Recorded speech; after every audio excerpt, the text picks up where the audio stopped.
Hello guys, maayong hapon. Nakabalik din ako sa Mayumi Thailand Closet. At pinapaalalahanan ko yung sarili ko kung ano yung mga dapat kong gagawin kasi meron mga pinapagawa sa akin si Madam Ten Gibbs. At isa na dito ay ang pag-asikaso ng picture ni Papa for the wedding. So, once again guys, ito po yung tatay ko. Yung papa namin sobrang stricto. At bago ako mag-share sa inyo, kasi gusto kong i-share talaga ito sa isang episode lang. Yung sinasabi ko nga sa inyo na inaway ng ate ko itong tatay ng mga anak ko. Pero bago natin chikahin yan, chikahan ko muna kayo about sa tatay namin. Mag-ano muna tayo? Commemoration. Mag-commemoration video tayo. Kasi maraming nag-comment sa mga recent upload ko sa YouTube. Sa mga mga bagong tagapanood ng ating mga video sa YouTube. Ako po si Princess Higa, isang single nanay sa aking 4 na anak, half Filipino, half African. At nag-start po yung aking journey talaga, kasagsagan ng aking YouTube sa buhay namin sa Africa. Kasi doon kami nakatira ng 4 na taon. So, kung mapapansin niyo sa mga videos ko dito sa YouTube, ang dami-dami ko pong mga episode ng buhay namin, kung paano kami namuhay sa Africa ng mga anak ko. At saka anong buhay namin doon, paano kami naghahanap ng pera, paano kami kumakain, paano yung aking arrangement kasama yung aking mga anak na namuhay nga as Pilipino sa Africa. Pero anyway, may mga nag-comment sa recent upload ko sa birthday ng aming nanay na kung sino yung kamukha ni Mama, sino yung kamukha ni Papa. So maraming nagsasabi na ako nga ay kamukha ng aking tatay, which is alam ko naman yun guys, kasi sa amin magkakapatid, 8 kami. I would say na si Madam Sheena, si Madam Tets, yung ikalawa, ako ikatatlo, at saka yung bunso namin ay kamukha ni Papa, yung bunso naming lalaki. Pero ang ika-4 si Madam Ten Gibbs, si Madam Bibi, si Boss Jean, at saka si Freebie, yung kapatid namin na real estate agent sa Cebu, kamukha naman ni Mama. So, kung ako yung tatanungin ninyo, parang nahati kami talaga. 8 kasi kami 4 nagkamukha kay Papa, ayan, and 4 kamukha ni Mama. Paano ko nasabi na kamukha ni Papa? Kasi si Papa guys, more on sa ilong talaga. Kasi yung Papa namin, parang yun yung apelyido ko nung pagkadalaga. Si Papa, ang Papa niya ay Kastila, may dugong Kastila. Kaya sa lahat ng features, ito yung nakuha namin, yung parang bridge ng ilong. Kaya maraming nasasabi na bakit daw parang nagpa-opera daw ako ng ilong, ganun, pero wala. Nakuha ko lang yun sa papa ko.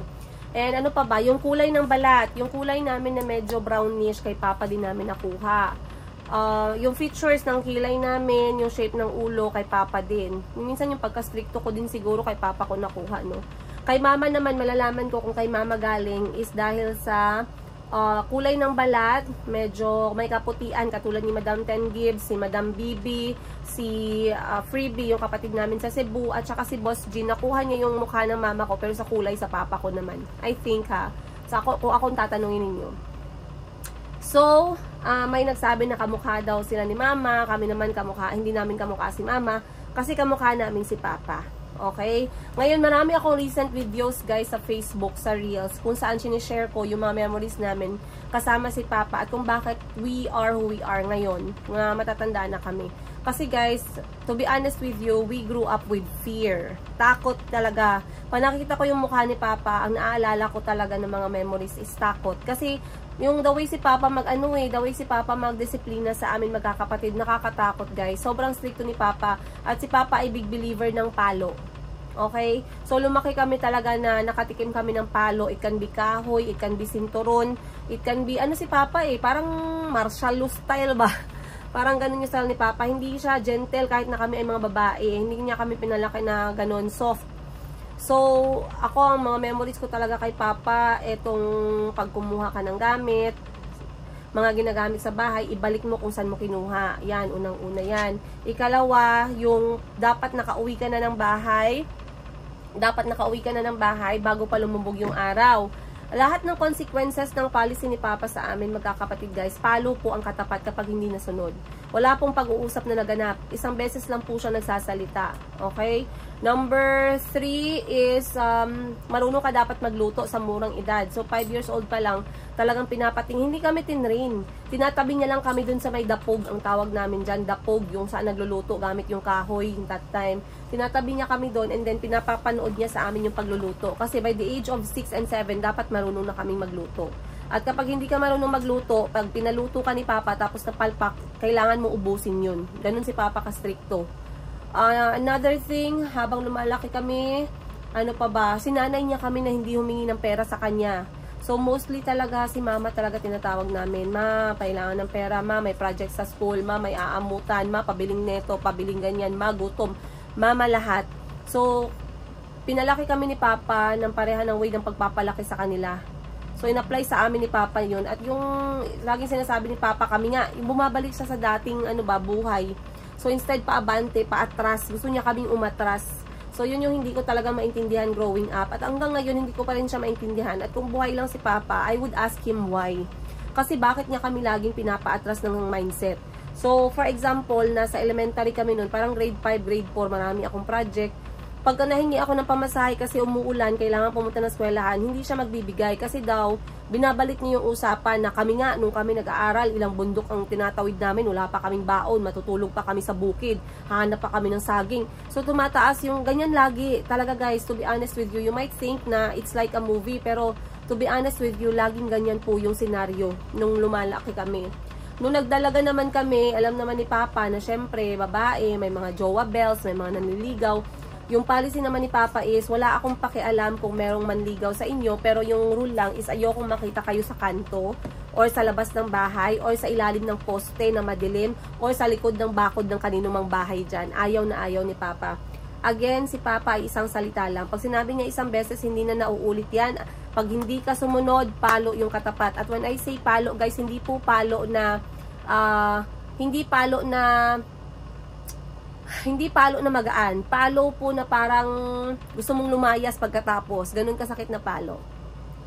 So, sabi ni Papa, okay lang na magkaroon ng manliligaw, pero may lalaki, ganun. Pero dapat sa loob lang ng bakuran. At kapag merong ilaw, ganun, hindi pwede yung blackout. Ganyan. So, talagang na-instill sa amin yan ni Papa, guys, no? Kaya siguro ako, ayoko din ng paulit-ulit na nagsasalita, paulit-ulit na lang, ganito na lang lagi. Parang nakita ko din sa magulang ko na ganun ba. Kasi si Mama, less worth din si Mama nung nagpalaki siya sa amin. And then si Papa, guys, si Papa kasi isa po siyang, nag-asawa sila ni Mama. Ano pa si Mama noon, bata pa si Mama talaga. And, tawag nito, si Papa tsaka si Mama Ilonggo. And then si Papa naman, ang kanyang trabaho, electrician si Papa, then nagtuturo siya sa mga vocational school ng pagkukumpuni ng mga TV, radio, ganyan-ganyan. So, hindi kami masyadong close ng tatay ko. Lagi ko naman sinishare sa inyo yan. At dyan talaga ako feeling na yung hang up ba yan? Yes. Yan yung parang kulang sa akin growing up. Hindi ko naramdaman yung pakiramdam na close sa isang tatay. Kaya sa pag-aasawa, lagi kong pinipray talaga dati na sana yung maasawa ko ay magiging tatay ng mga anak ko ay magiging sobrang lambing, sobrang maasikaso, hands-on pagdating sa mga bata. Yung talagang merong connection yung papa at saka yung anak. Yung parang nagki-crave yung anak ng presence ng tatay, o pag wala yung tatay, namimiss, pag dumating yung tatay, masaya, mga bata. Ganun lagi yung kinikrave ko sana na na relationship. Kasi nga hindi ko nakuha sa tatay ko yung ganung feeling, yung tatay-anak na relationship talaga. So, namatay si Papa, guys. I was 18 years old nung namatay yung tatay ko. So, 35 na ako ngayon, 17 years ago. Iniwan na kami ng Papa ko due to a vehicular accident. Nagkaroon ng banggaan sa highway, napuruhan yung ulo ni Papa. So, nagkaroon ng internal bleeding. Yun yung kanyang ikinamatay. Tapos, ano din si Papa kasi, guys, parang tawag nito, complicated na din yung kanyang health kasi meron siyang diabetes. So, talagang nahirapan kami. At kung mabubuhay man siya that time, magiging lantang gulay din. So, hindi na rin nagtagal si Papa. Iniwan niya kami. And since then, si Mama na din halos lahat. Pero hindi naman siya tinatawag, guys, na talagang na-feel namin yung absence ni Papa. For me, on my side, I'm not sure sa mga kapatid ko. Depende siguro. Kasi si Madam Sheena, I know and I have seen na talagang close siya sa tatay namin. So, sa akin naman na part, ang pagkamatay ng tatay ko, hindi nagkaroon ng impact sa akin. Kasi hindi nga kami close. Hindi kami close ng tatay ko. Wala kaming ganung klaseng relationship na nung namatay siya, talagang, uy, bakit wala si Papa? Saan si Papa? Sayang kung nandito lang sana si Papa. Walang ganun na klase. Alright? So, I feel, every time na naaalala ko yung prayers ko sa mga anak ko na sana ganito lang, magkaroon lang sila ng tatay na ganito, ganyan. And, wala. Kasi nga, nag-failed yung mga marriage ko. I kind of feel bad. Pero, it doesn't make me feel as bad knowing na pag pinilit ko na magkaroon sila ng tatay pero hindi naman maayos na tatay, mas maigi pang wala. So, ganun din.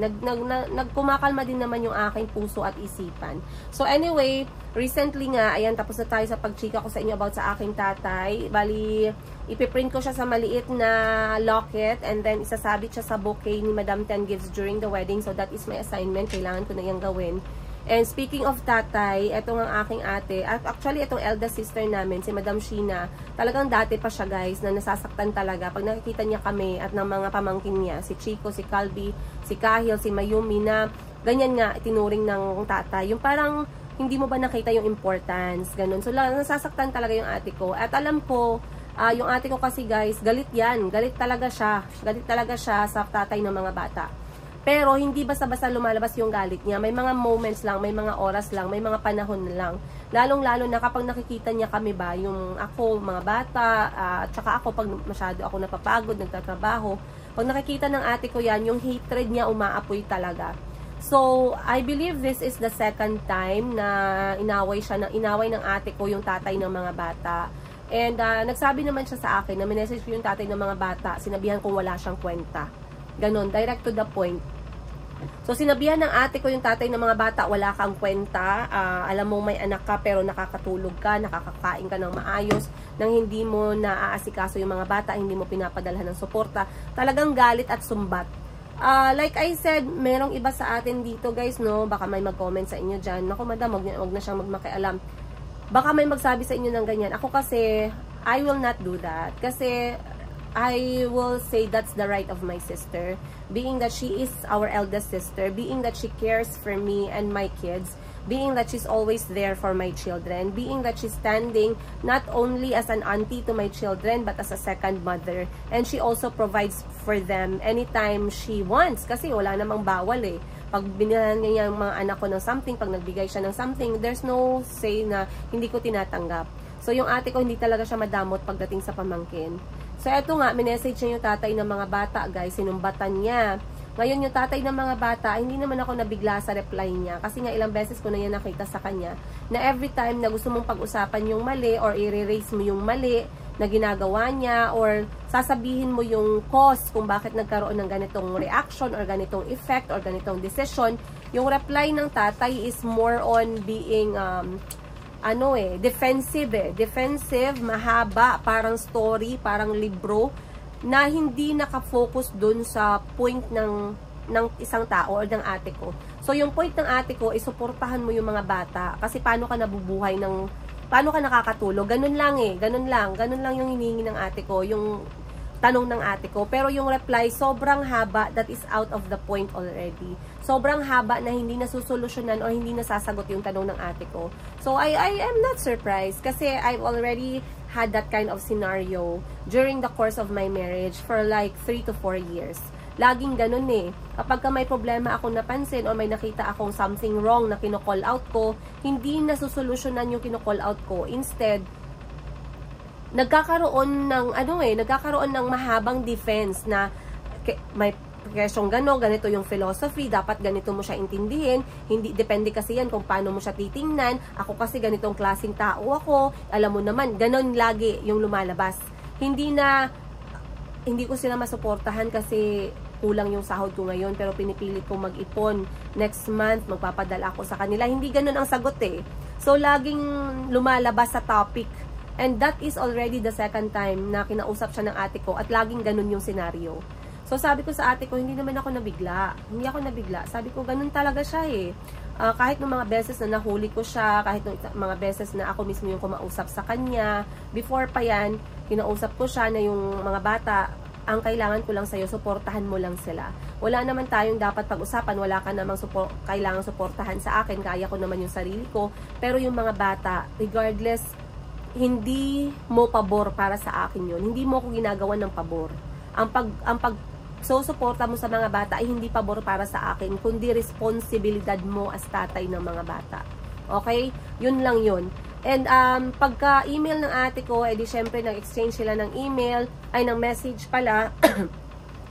Nag-reply siya sa ate ko na kesyo daw siya ay inaaway, kesyo daw siya ay inaabuso, kesyo daw siya ay dinidisrespect, at talagang kinall out naman ng ate ko. Sabi ng ate ko, hindi ako nagde-deny, I am here na para i-disrespect ka kasi you don't deserve respect. Yun talaga ng ate ko, guys.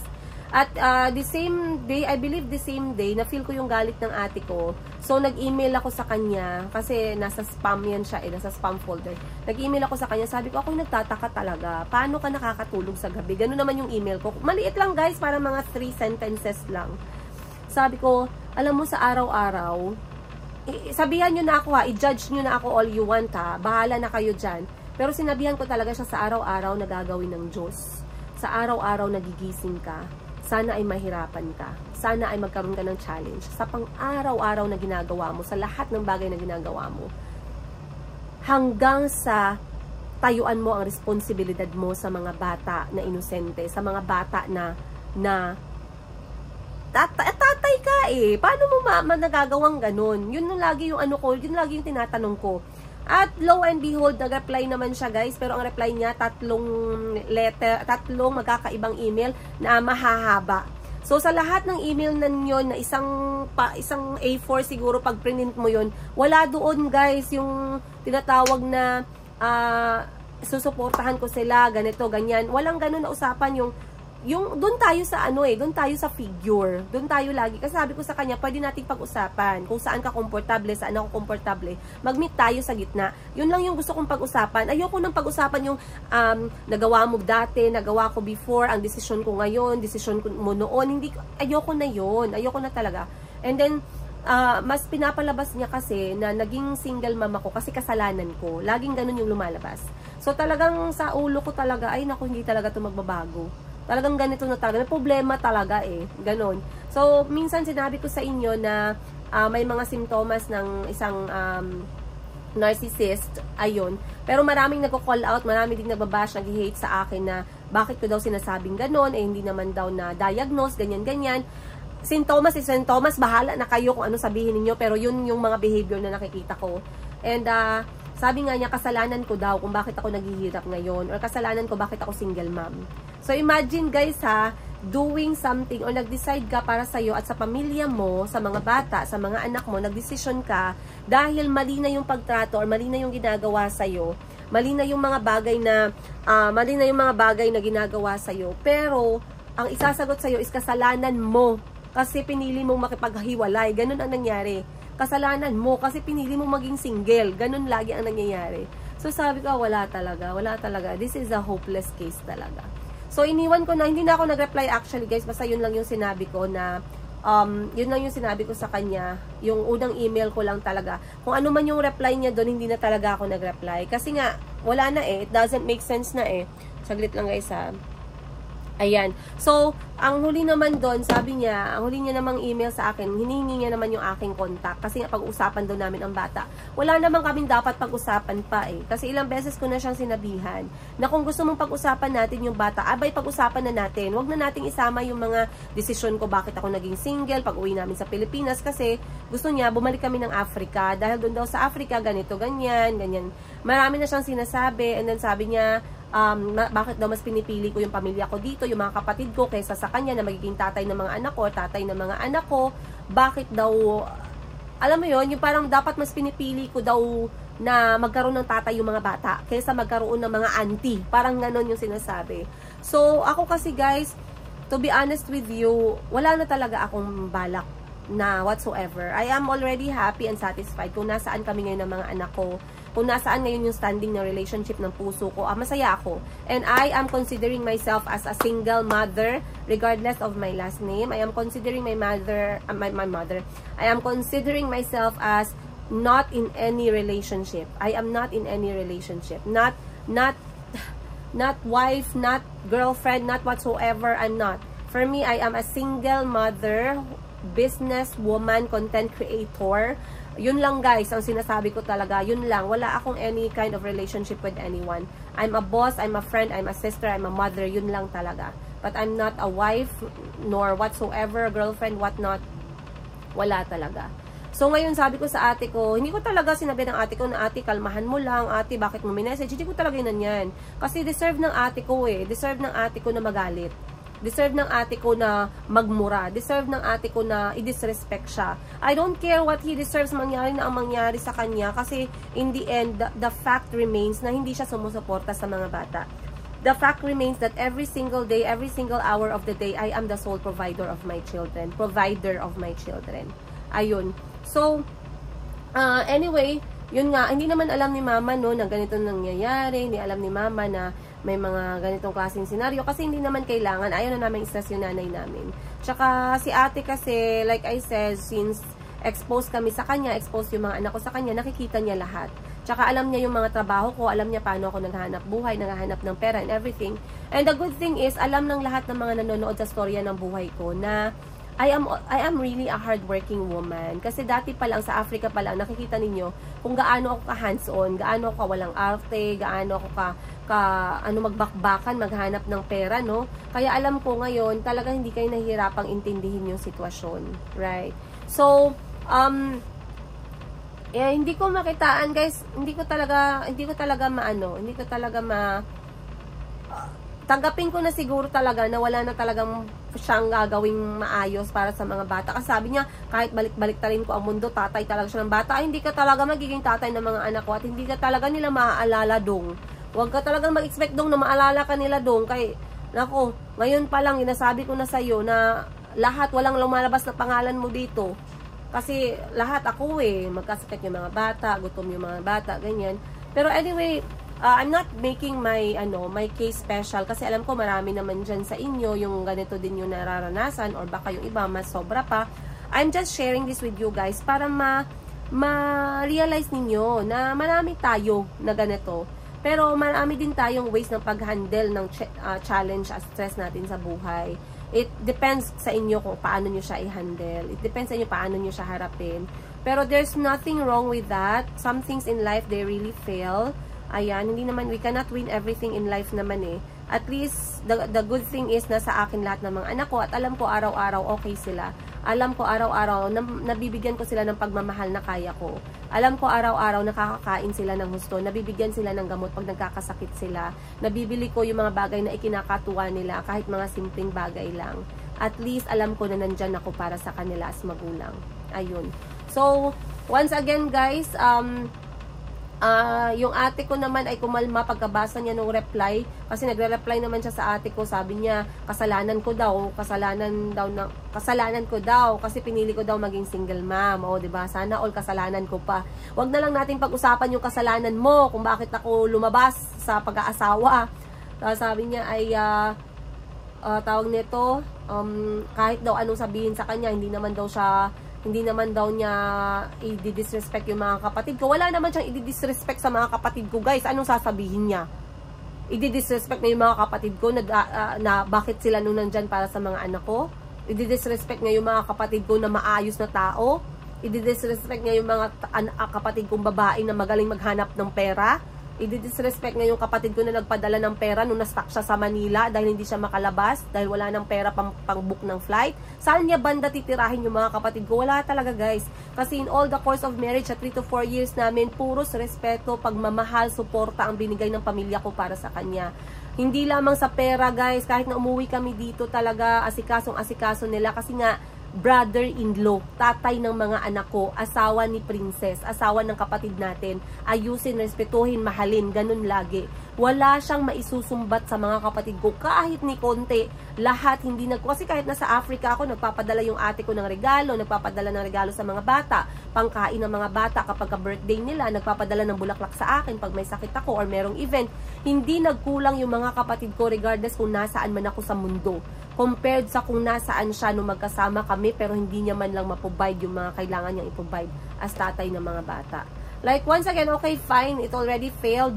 I understand that. Pero like I said, wala siyang maisusumbat. Wala siyang maisusumbat talaga. Okay? So once again you guys, maraming salamat. Sana ay, kasi alam ko marami akong pinapromise sa inyo, nachichika ko, tas hindi ko nachichika kasi nakakalimutan ko. Eto sa wakas ay nachika ko na rin sa inyo. So yun lang, ako'y magprepare na kasi pupunta ako ulit sa laundry shop, may meeting ako doon. At yeah, gagawin ko na yung mga pinapagawa sa akin ng kapatid ko dahil baka mamaya matambakan tayo at mahirapan ako. Pero let me know what you think guys. Gusto kong basahin lahat ng mga comment ninyo. At once again, I am Princess Jane Yiga Tindera sa Africa. Nakilala nyo ako sa YouTube at saka sa Facebook. I'll see you guys on the next episode. Much love and don't forget na mag-like, mag-subscribe at paki-jombag na rin ng bell button para masamahan nyo ako sa kwento-kwento ng aking buhay. At kung hindi pa ako kilala ng nanay, lola, lolo ninyo, kapitbahay ninyo, kung sino man yan, pakilala nyo naman ako. Ayun. Maraming salamat you guys. Much love, Princess Yiga. See you on the next one.